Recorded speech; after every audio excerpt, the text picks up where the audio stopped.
শামে, সিরিয়ায়, দামেস্কে পৌঁছার আগে কারবালা থেকে রওনা দিলে, ইরাক থেকে রওনা দিলে দামেস্ক পৌঁছার আগে একটি বাজার আছে, এখনো আছে। এই বাজারটার নাম হলো সুক আল হামিদিয়া। সুক আল হামিদিয়া। কারবালার শহীদান যারা আছেন তাদের সর মুবারক সহ আহলে বায়াতের যারা ছিলেন সবাইকে বন্দি কাফেলাকে নিয়ে ইয়াজিদের বাহিনী সুক আল হামিদিয়াতে পৌঁছার পরে তারা কিছু সময় রেস্ট নেবে, বিশ্রাম নেবে। রাস্তার ঘরে ঘরে, দুয়ারে দুয়ারে মানুষ দাঁড়িয়ে আছে, গাছে গাছে মানুষ তামসা দেখতেছে। কারণ আগে ঘোষণা করা হয়েছে সরকারের বিরুদ্ধে একটি বাহিনী বিদ্রোহ করেছিল, তাদের নির্মূল করা হয়েছে, বন্দী করে নিয়ে আসা হয়েছে। পুরা দেশের মধ্যে একটা ঈদের খুশি, ঈদ পালন করা হচ্ছে যে আমাদের সরকারের বিরুদ্ধে যারা বিদ্রোহ করেছিল তাদের নির্মূল করা হয়েছে এবং বন্দী করে নিয়ে আসা হয়েছে। রাস্তায় রাস্তায় দাঁড়িয়ে মানুষ ঈদ উদযাপন করছে। এই বাজারে যখন কাফেলা কিছু সময়ের জন্য বিশ্রাম নিচ্ছিল, তখন পার্শ্ববর্তী একটা ঘর ছিল, দোতলা একটা ঘর। দোতলা ঘরের দোতলা থেকে একজন বৃদ্ধা মহিলা নিচে কয়েকজন বন্দী দেখে ওনার মনে একটু দয়া হলো মনে হয়। তিনি কিছুটা খাবার এবং কিছু কাপড় চোপড় পাঠাইয়া দিলেন। কারণ আহলে বায়াতে যারা ছিলেন, বিশেষ করে মা সুকাইনা বা আমরা যাকে সাকিনা বলি, সাকিনা রাদিয়াল্লাহু তাআলা আনহার কাপড় ছিঁড়ে গিয়েছিল, হাতটা ওনার শরীর থেকে আলাদা হয়ে গিয়েছিল। আহলে বায়াতের আরো যারা ছিলেন, এত লম্বা সফরের পরে এবং এই অবস্থায়, চরম অপমানিত অবস্থায় কারবালা থেকে এতটুকু আসার পরে তাদের অবস্থা আর স্বাভাবিক তো ছিল না। এই কারণে বৃদ্ধা মহিলার মনে মনে হয় দয়া হলো, কিছু খাবার দিলেন এবং কিছু কাপড় পাঠিয়ে দিলেন। যখন মা সাকিনা রাদিয়াল্লাহু, মা যায়েনাব রাদিয়াল্লাহু তাআলা আনহা যখন দেখলেন, বলেন থামো, আগে বুঝতে হবে কে দিলেন, কেমন দরদি। যে কারবালা থেকে এত বহুত আমরা সফর করে এসেছি, কোন মানুষ তো আমাদেরকে দয়া দেখায় নাই। কোন মুসলমান শেখ কারবালা থেকে এতটুকু আসলাম, পুরা রাস্তায় তো মুসলমানদের দেশ ছিল, রাস্তায় রাস্তায় তো মুসলমানরা দাঁড়িয়ে উল্লাস করতেছিল। এখানে কোন মুসলমান সে যে আমাদের প্রতি তার দয়া হলো, বুঝতে হবে। যেই মহিলা খাদেমা খাবার এবং কাপড় নিয়ে এসেছিল, জানতে চাইলেন, মাগো কে সে? আমাদের সাথে, এবং রিওয়ায়াত হলো যে আলে মুহাম্মদ সাল্লাল্লাহু আলাইহি ওয়া আলিহি ওয়াসাল্লামের পরিবারের সাথে এই ব্যবহার তো আর কেউ করে নাই। মানুষ তো উল্লাস করেছে রাস্তায় রাস্তায়। কে সে? এবং এটা কিসের? সদকা না হাদিয়া? কারণ আমরা সদকা নিতে পারি না। খাদিমা বলছে, মারে আমি আসলে জানি না এটা সদকা না হাদিয়া, আমার মালিক দিয়েছেন, আমি জিজ্ঞেস করে আসি। খাদিমা মালিকের কাছে গিয়েছেন, আরজ করলেন। বৃদ্ধা মহিলা নিচে নেমে আসেন, এসে বলতেছেন, মাগো আসলে তোমরা যে কার আমি চিনি না, আমি তো শুধু এতটুকু জানি যে আমাদের সরকারের পক্ষ থেকে ঘোষণা করা হয়েছে খুশি উদযাপন হবে 40 দিন যাবত। কারণ দুশ্মনকে, বিদ্রোহী কাফেলাকে বন্দী করা হয়েছে, নির্মূল করা হয়েছে। আমি তোমাদেরকে চিনি না, জানি না, তোমাদেরকে কোনো দয়া দেখাইতেও চাই নাই। আমার মনে একটি কথা ছিল, গোপন একটি কথা। আমার একজন মালিক ছিলেন, তিনি ওফাতের আগে, মৌতের আগে আমাকে একটি ওসিয়ত করেছিলেন। আমি আমার মালিকের কথা স্মরণ করে এগুলো পাঠিয়েছি। মা যায়েনাব রাদিয়াল্লাহু তাআলা আনহা জানতে চান, কে তোমার মালিক? বৃদ্ধা মহিলা বলতেছেন, আমার মালিক এখানে না, বহু দূরে, মদিনা শরীফে। আমার মালিকের নাম হচ্ছে ফাতিমা বিনতে মুহাম্মদ।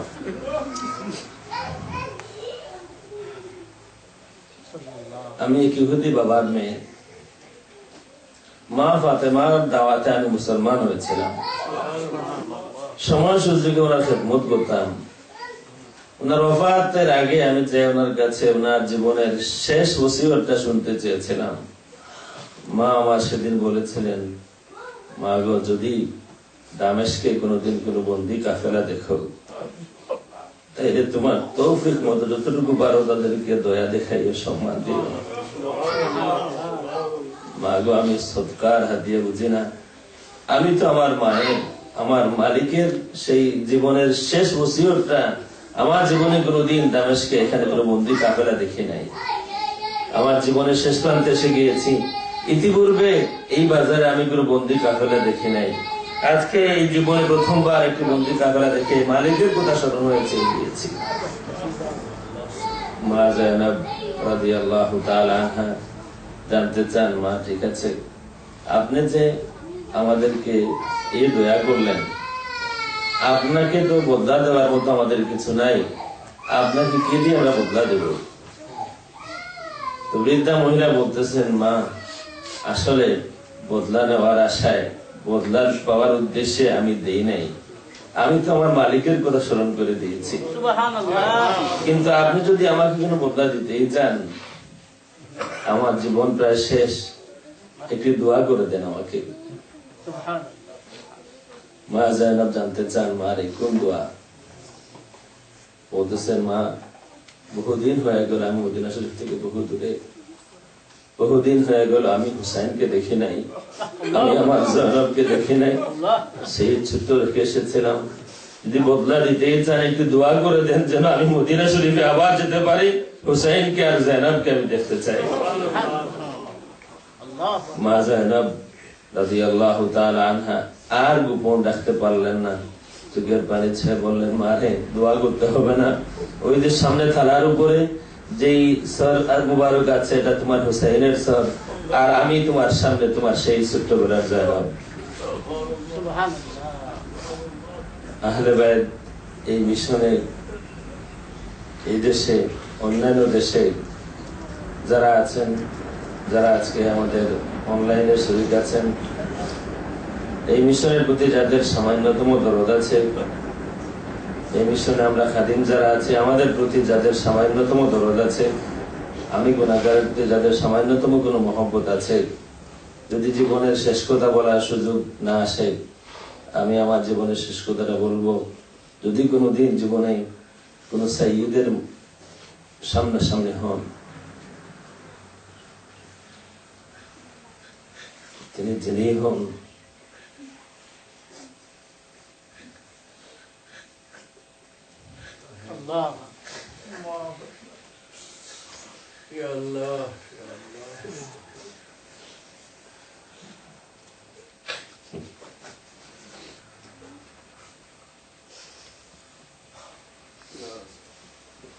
আপনাদের প্রতি আমার আরজ থাকবে, যদি জীবনে কোন সুযোগে কোন একজন সাইয়্যিদ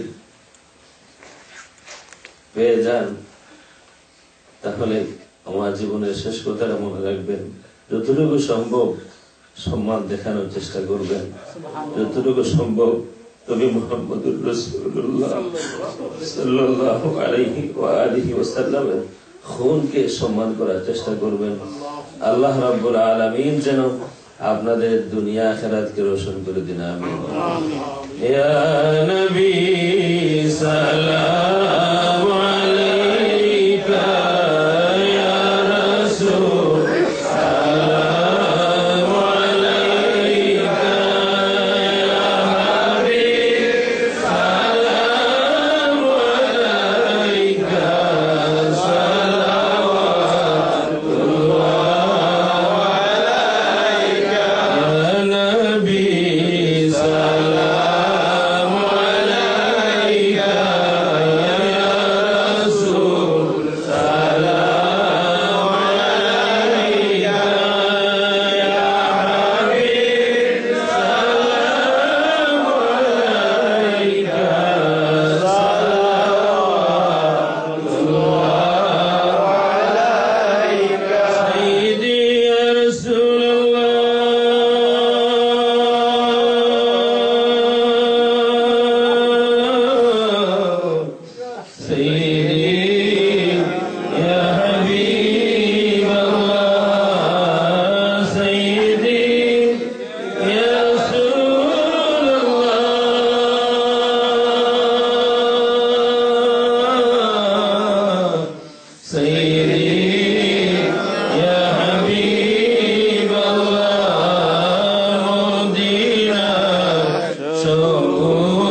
মদিনায় জন্মিতাম কদমে পড়ে কাঁদিতাম যদি গো মদিনায় জন্মিতাম কদমে পড়ে কাঁদিতাম দাঁড়াইতাম পথের কিনারে দাঁড়াইতাম পথের কিনারে দাঁড়াইতাম পথের কিনারে দিদারে দুঃখ মিটাইতাম ইয়া নবী সালাম আলাইকা ইয়া রাসূল সালাম আলাইকা ইয়া নবী সালাম আলাইকা সালাওয়াতুল্লাহ সাইয়্যিদি ইয়া রাসূলুল্লাহ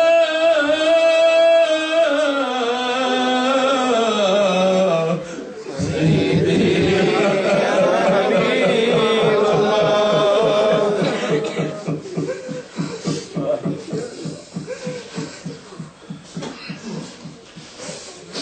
ইয়া রাসূলুল্লাহ يا رسول الله سيدي يا رسول الله سيدي يا حبيب الله يا إمام الرسل يا سندي أنت باب الله متمدي يا رسول الله يا رسول الله يا رسول الله يا رسول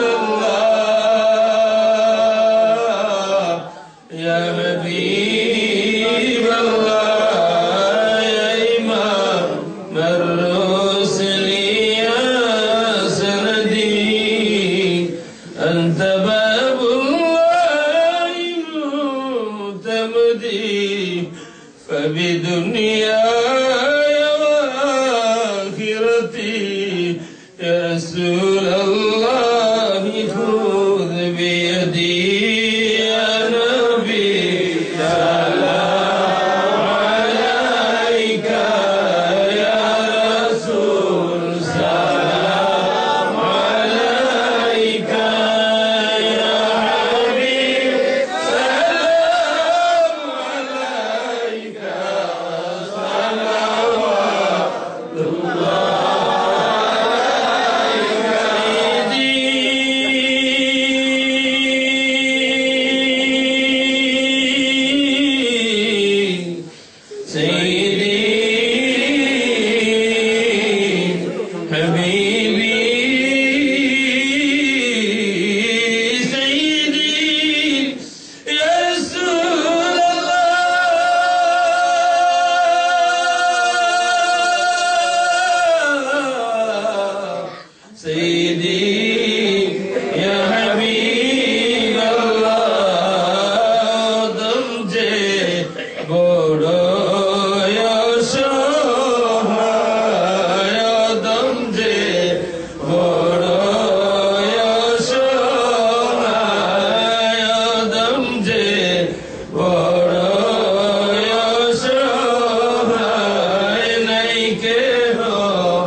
পাশে থাকিও মরণের পাশে থাকিও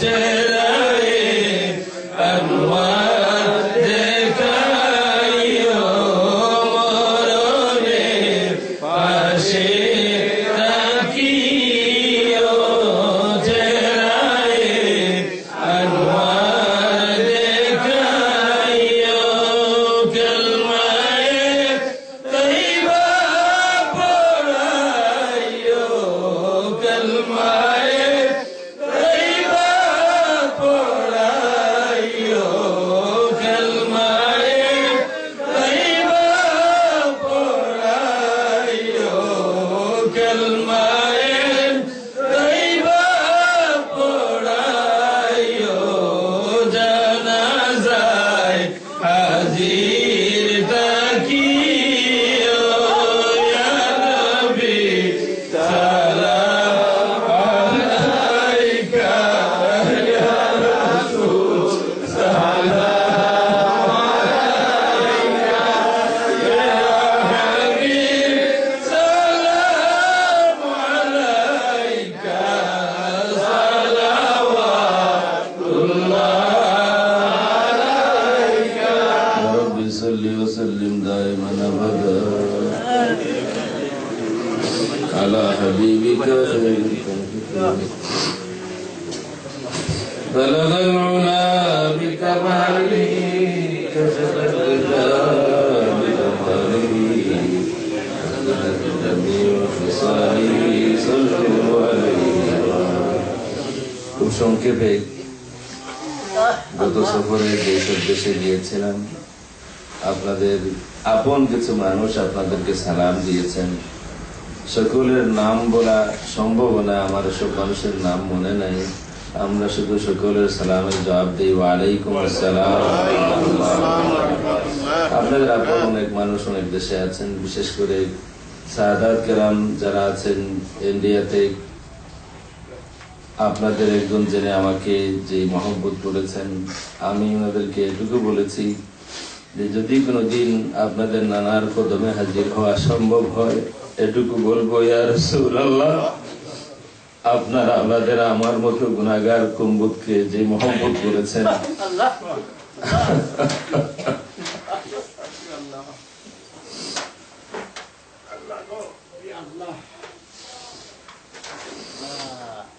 যে সিন হয়তো জীবনে কোনোদিন ভুলবো না।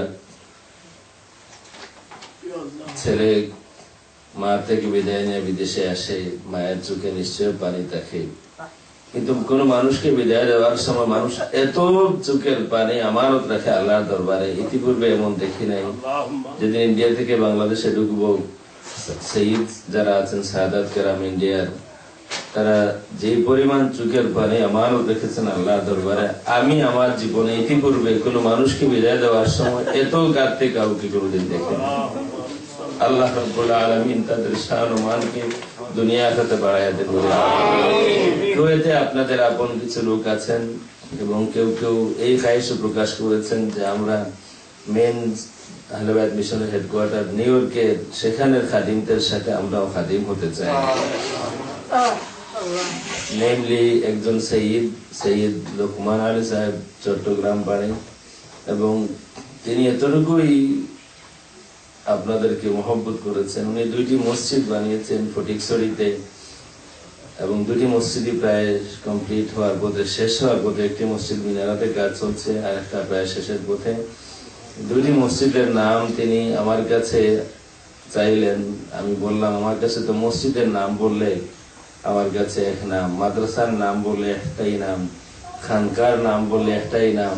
যদি ছেলের নাম জানতে চান হাসান হুসাইন, যদি মেয়ের নাম শুনতে চান সুমাইয়া ফাতেমা, মসজিদের নাম যদি জানতে চান আহলে বাইত, মাদ্রাসার নাম দারুস সুন্নাহ লতিফিয়া, খানকার নাম খানকায়ে লতিফিয়া, আমার বাকি জীবনে এরকম। অনেক খুশি হয়ে 2টি মসজিদের নামই আহলে বাইত মসজিদ দেওয়ার জন্য মনস্থ করেছেন। আল্লাহ রাব্বুল আলামিন, আরো অনেক আছে আজকে বলার সময় নাই। আল্লাহ রাব্বুল আলামিন আমাদের এই সফর শর্ট ছিল, কিন্তু আমি মনে করি আপনাদের দোয়া ছিল, এই কারণে এই সফরের কামিয়াবি আমি মনে করি বছরের পর বছর, এমনকি মনে হয় যদি দুনিয়া থেকে বিদায় নেই এরপরেও এই সফরের কামিয়াবি কন্টিনিউ থাকবে। আল্লাহ রাব্বুল আলামিন কবুল করুন, আমিন।